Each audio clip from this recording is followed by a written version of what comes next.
Hi, I'm Jen Coppock, your triathlon biomechanics coach, and today I want to talk to you about one of my favorite training tools, RPE, or rate of perceived exertion. It's a simple gadget-free way to train, and honestly, it's a breath of fresh air for those of us who don't want to be tethered to every new device on the market. After all, didn't we get into this sport because it's meant to be free? I once had a runner tell me one day that she trains by sundial, and you know what? There's nothing wrong with that. Let's get back to basics and talk about why RPE is brilliant for runners, cyclists and swimmers, and triathletes alike. First off, let's define RPE. So in the simplest terms, rate of perceived exertion is just a fancy way of saying how hard do you feel you're working right now. I often call it rate of perceived effort.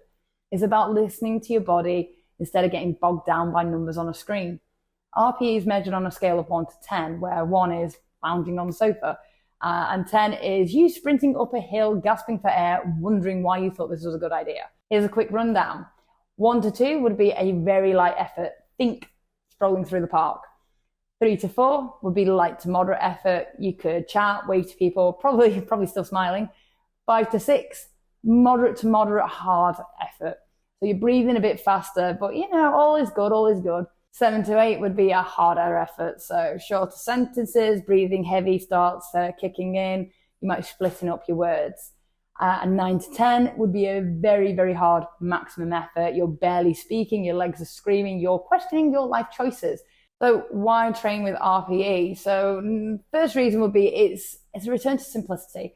RPE is perfect if you're like me and thinking, do I really need another gadget? Spoiler alert, no you don't. Running, cycling, swimming, they're supposed to be freeing. When I head out for a run, the last thing I want to do is be glued to my watch. I've been there, I've done that, I hate it.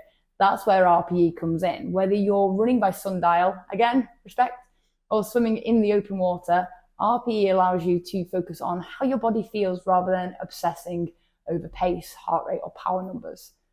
Plus, there's no battery to die on you mid-run. There's no signal to drop during your swim. It's just you and your effort. Another reason is it's great for beginners. It's something that will make your life a lot easier if you're new to training. RPE is perfect if you're just starting out.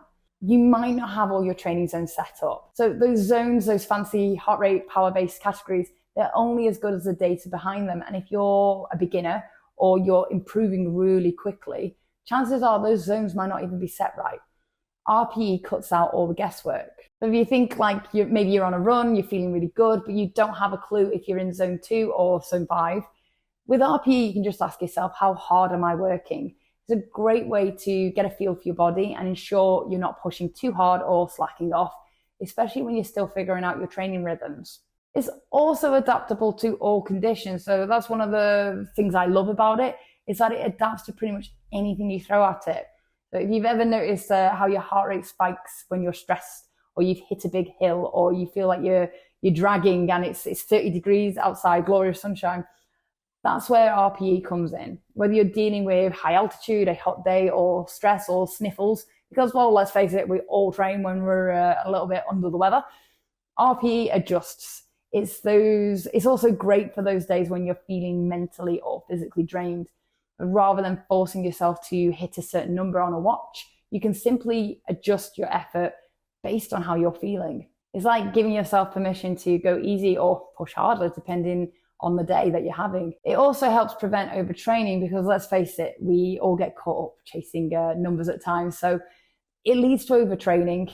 RPE is brilliant for avoiding that trap. So it allows you to listen to your body, scale things back when needed, rather than constantly pushing to meet a certain heart rate or pace or power zone. Your body knows best, so why not trust it? So how to use it? When it comes to running, RPE is your best mate. So for an easy run, you're going to be aiming for an RPE of 3 to 4, where you could basically comfortably hold a conversation, maybe even solve the world's problems with your running buddy.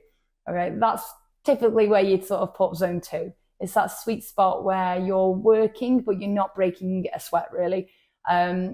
That means you're aerobic and you can keep up for hours. If your sentences start breaking up, and you're taking bigger breaths, congratulations, you have reached zone 3, which is getting closer to your race pace. Harder sessions like tempo runs or intervals, you're going to be wanting an RPE 7 to 8, where it's getting tough to chat, your legs are starting to feel it, and then, push harder. That's where you're like 9 and 10. You're going to be doing short bursts and really testing yourself. You're not going to be able to hold it for long. On the bike, RPE can be a lifesaver, especially if you don't want to invest in a power meter. For those long, steady rides, aiming for an RPE of 5 to 6, where you're working hard, but you could keep going for hours. Well, maybe not hours, but you get the idea.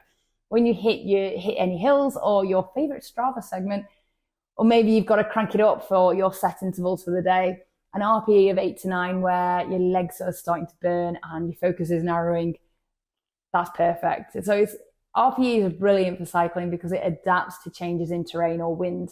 So ever try holding the same speed into a headwind? Spoiler, not happening.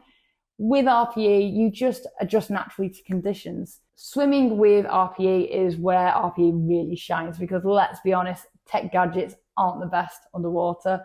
For a long swim, sticking to RPE of 4 to 5 where you can swim smoothly without gasping for air. Interval training or harder efforts, you want to bump to about 7 to 8, focusing on keeping good form whilst you're increasing your speed. RPE is particularly useful in swimming because it teaches you to listen to your body's cues, like how smooth your stroke feels and how controlled your breathing is. As a triathlete, RPE is a game changer across all 3 disciplines. So during the swim, it keeps you from going too hard and burning up your energy early. On the bike, it helps you find that sustainable pace, so you've still got something left for the run. And during the run, it's your best tool for managing fatigue and pacing yourself when things start to really get tough. If you're tired of constantly checking your gadgets and want a more intuitive, freeing way to train, then try RPE, give it a go. Whether you're running by sundial or cycling without a power meter or swimming with nothing but a pair of goggles and hopefully a swimsuit or Speedos, RPE keeps things simple. It keeps it effective, it keeps it fun. Plus, it's a great tool for avoiding overtraining and learning to trust your body. After all, the sport's supposed to be about enjoying the journey, and RPE helps you do that without the clutter of numbers, screens, gadgets, weighing you down outside and mentally. So hopefully this will make you consider giving RPE a try. If you've got any questions, let me know. Enjoy your day, enjoy your training, and crack on.